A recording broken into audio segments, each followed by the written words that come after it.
We are looking at how to pronounce this word and more confusing medical terms.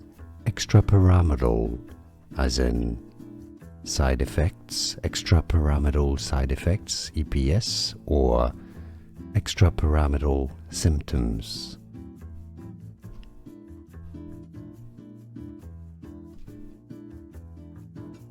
We are looking at how to pronounce this word and more confusing medical terms. Extrapyramidal, as in side effects, extrapyramidal side effects, EPS, or extrapyramidal symptoms.